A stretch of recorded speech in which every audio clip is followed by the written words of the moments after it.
الشيطان الرجيم بسم الله الرحمن الرحيم ومن أحسن قولا ممن دعا إلى الله وعمل صالحا وقال إنني من المسلمين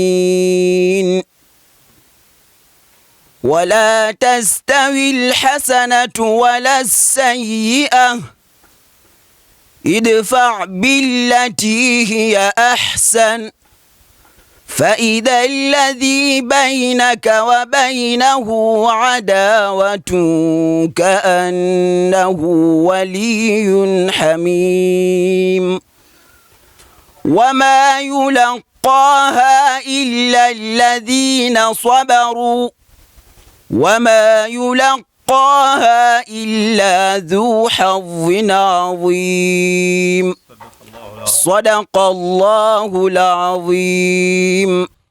Assalamu alaikum. Nous revenons un tout petit peu pour éclaircir un certain nombre de points qui ont été brièvement touchés au passage. Nous avions dit qu'il y a au minimum 300 enfants qui vivent aux dépens du vieux. Quelqu'un se dirait comment il le fait. Il ne fait autrement que par l'agriculture.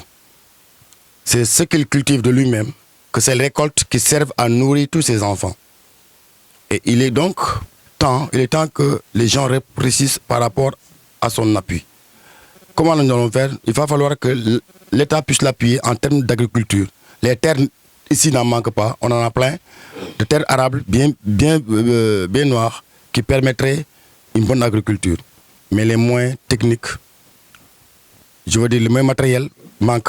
Il va falloir que nous appelons à tout le monde, à toute bonne volonté, de nous appuyer à ce niveau-là. La deuxième partie, c'est que ces enfants-là qui viennent de lire le Coran de façon immémorable méritent une attention particulière. Il n'est qu'un parmi 300 autres. Alors, il serait bon de transformer cette maison internat, déjà, qui ne dit pas son nom, dont personne n'a besoin de l'extérieur, de les appuyer et de les transformer en dara moderne puisqu'il existe partout. L'État en a fait son credo. Il est temps que tout le monde fasse attention à cela. Et que ces vieux qui sont là ne demandent rien du tout. Mais nous, de notre propre chef, nous demandions à ce que, de notre propre responsabilité, nous demandions à ce que les gens fassent beaucoup plus attention à ce que cette dara moderne puisse exister ici. La documentation a déjà eu lieu.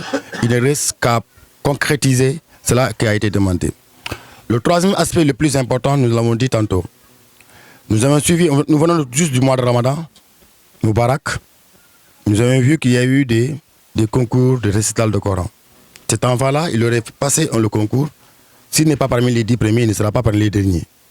Donc nous demandions à ce que cette ouverture se fasse dans tous les daras du Sénégal, en particulier à Djendé. Que ces enfants qui sont là autour de moi puissent bénéficier de ce concours-là. Ça peut créer l'humiliation au sein même du Dara, mais aussi au sein de toute la contrée. Ensuite, pour terminer, nous allons prendre le dernier volet. On l'a dit tout à l'heure. Le volet sécuritaire est important.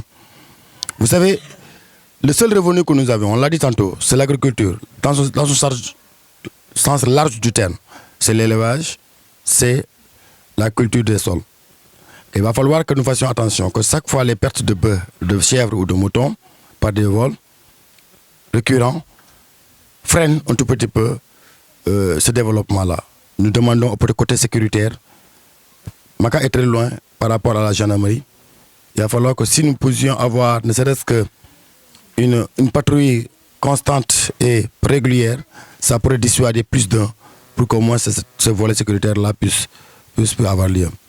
Alors, en résumé, voilà un tout petit peu ce que nous demandions à ce que ces enfants-là puissent, dans leur quiétude, dans l'obligation de l'enseignement, puisque nous avions vu que c'est un droit à l'éducation, et que ce vieux assume ce droit-là à la place de l'État, sans l'aide de l'État, je crois qu'il est temps que nous fassions attention à cela, et que cela est plus important.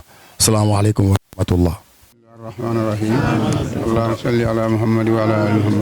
اللهم صل على محمد وعلى آل محمد اللهم صل وسلم على سيدنا ونبينا ومولانا محمد وسلم تسليما